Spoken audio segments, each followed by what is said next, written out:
Bingung saya. Kadang-kadang ada orang yang sholat membawa maksiat dalam dirinya. Handphonenya penuh dengan maksiat. Gambar-gambar yang tidak baik. Kata-kata yang tidak baik. Dan dia bangga membawa itu dalam sakunya saat sholat. Dan pada saat itu bangga dengan mengatakan, ya Allah berikan saya rizki. Ya Allah rahmati saya. Ya Allah, ya Allah, ya Allah. Rabbighfirli warhamni wajburni rahmati. Berikan rizki. Bangga. Membawa maksiat dalam sakunya. Memohon kebaikan kepada Allah. Di mana bisa dikabulkan doa Anda? Baik. Wasta'inu bis sabri was salah.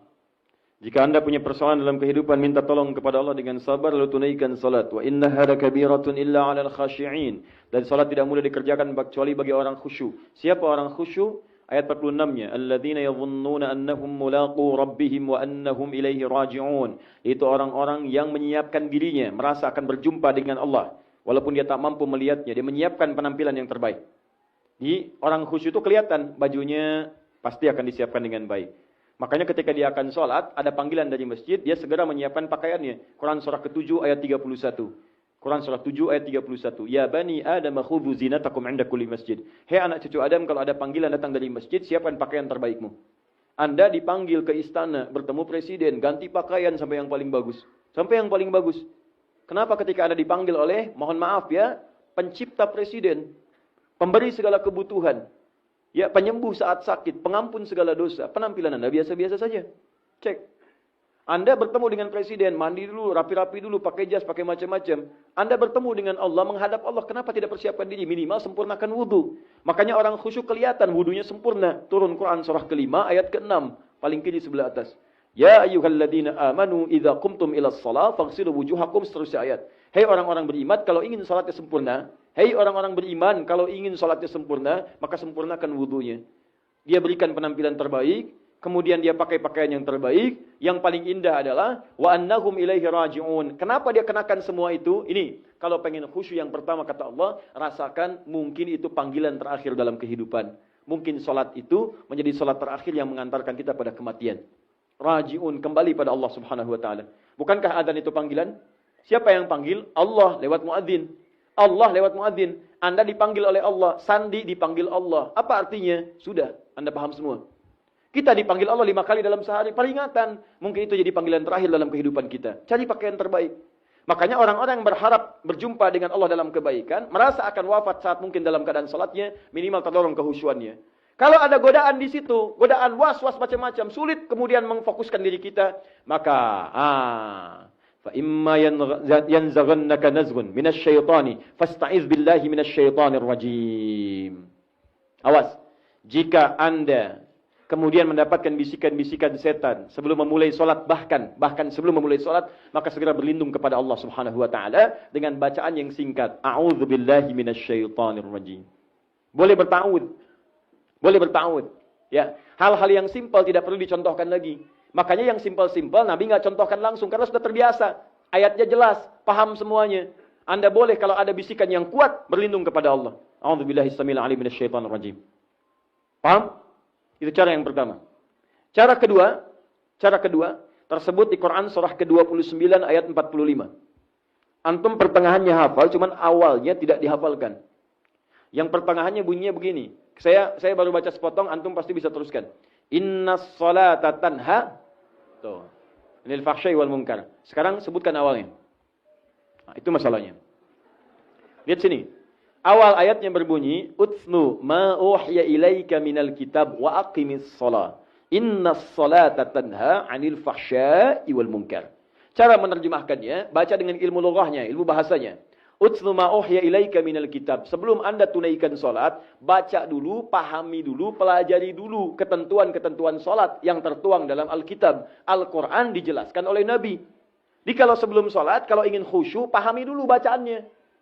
Pahami dulu gerakannya, karena utslu itu artinya bukan sekedar baca. Di mushaf diterjemahkan bacalah. Kalau cuma bacalah, ikra juga bacalah. Ikra bacalah, utslu bacalah. Apa bedanya ikra dengan utslu? Kalau ikra dari qiraah, sekedar baca, tanpa menuntut pemahaman. Orangnya disebut dengan qori. Karena itu pembaca Quran sering disebut qori. Qori. Belum tentu yang baca itu paham isinya. Tapi kalau tilawah, utslu dari tilawah punya 3 arti. Baca, pahami, amalkan. Itulah tilawah. Baca, pahami, amalkan. Karena itu orang tua kita dari dulu mendorong kita untuk paham Quran. Setiap ada acara kegiatan bahkan formal, yang baca Quran disebut qori. Di sampingnya pasti ada yang menerjemahkan. Penerjemah ini mendorong kita untuk paham isi yang dibaca. Siapa yang menerjemahkan tadi? Tuh, Sari Tilawah. Orang kita tuh. Ya mungkin pertama kali yang menerjemahkan namanya Bu Sari. Makanya disebut Sari Tilawah.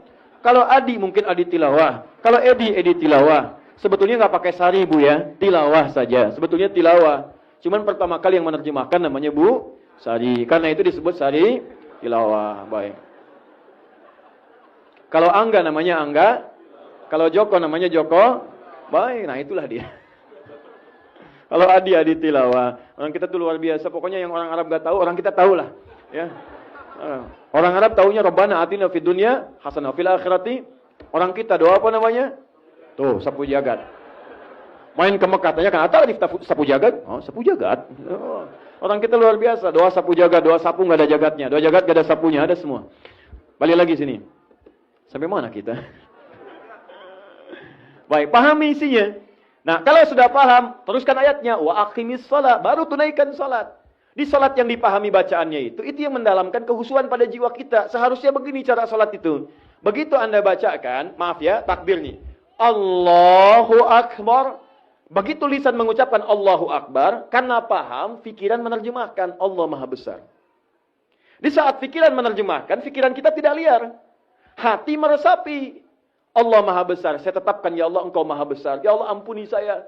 Kenapa saya katakan dalam sholat Allah Engkau Maha Besar, tapi saya dalam hidup seringkali merasa besar. Sombong pada orang lain. Merasa yang paling hebat dibanding orang lain. Merasa yang paling tangguh dibanding yang lain. Merasa yang paling banyak ilmunya. Merasa yang paling banyak sikapnya. Merasa yang paling dalam kehidupan. Sementara saya katakan dalam sholat 5 kali sehari, ya Allah paling minimal saya katakan Allah Engkau yang Maha Besar. Ampuni saya ya Allah. Ampuni saya ya Allah. Allahumma ba'id baini wa baina khataayaya kama ba'adta bainal masyriqi wal maghrib. Ya Allah, kalau itu melahirkan dosa, maka mohon jauhkan saya dari dosa yang saya perbuat seperti Engkau jauhkan timur dengan barat. Itulah yang menyebabkan Abu Bakar As-Siddiq radhiyallahu taala anhu baru mengucapkan Allahu Akbar karena paham maksudnya, diterjemahkan dengan pikiran, diresapi dengan hati, beliau kemudian baru takbir sudah bergetar tangannya. Keluar air matanya. Ditanya, "Ya Amirul Mukminin lima hakadha?" Amirul Mukminin kenapa seperti ini? Kata beliau, "Saya khawatir saya mengucapkan Allahu Akbar, Allah yang Maha Besar, tapi saya pernah merasa besar dalam kehidupan." Tuh. Berapa kali Anda bersujud meresapi bacaan sujud? Berapa kali duduk di antara dua sujud ketika Anda mengatakan Rabbighfirli, ya Allah ampuni aku. Ampuni artinya merasa ada dosa. Dosa apa yang Anda pikirkan pada saat itu? Pernah enggak merasakan dosa yang diperbuat? Barangkali sebelum sholat kata-kata kasar kepada istri tindakan tidak baik pada suami, ibunda Anda menangis karena kata-kata Anda, karena tindakan Anda. Kemudian Anda dengan senang hati menunaikan sholat seakan-akan punya dosa. Allahu Akbar. Pernahkah Anda ketika bersujud merasakan dosa mata Anda ditundukkan? Dosa lisan Anda, dosa tangan Anda? Berapa kali berbuat maksiat? Pernah nggak terbayang saat Anda diwafatkan pada saat itu membawa maksiat dan belum pernah Anda istighfari pada saat itu? Seharusnya begitu. Bingung saya. Kadang-kadang ada orang yang sholat membawa maksiat dalam dirinya. Handphonenya penuh dengan maksiat. Gambar-gambar yang tidak baik. Kata-kata yang tidak baik. Dan dia bangga membawa itu dalam sakunya saat sholat. Dan pada saat itu bangga dengan mengatakan, ya Allah berikan saya rizki.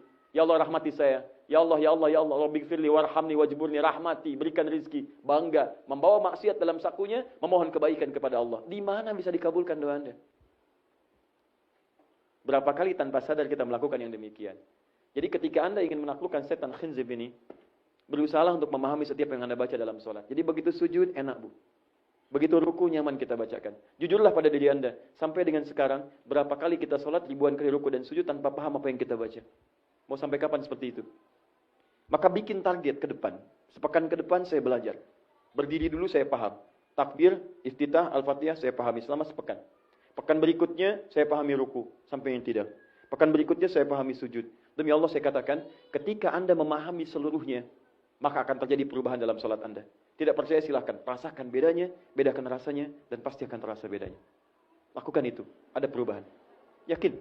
Catat. Maksimalkan dalam kehidupan. Paham? Nah, jadi visi hidup kita mesti berubah.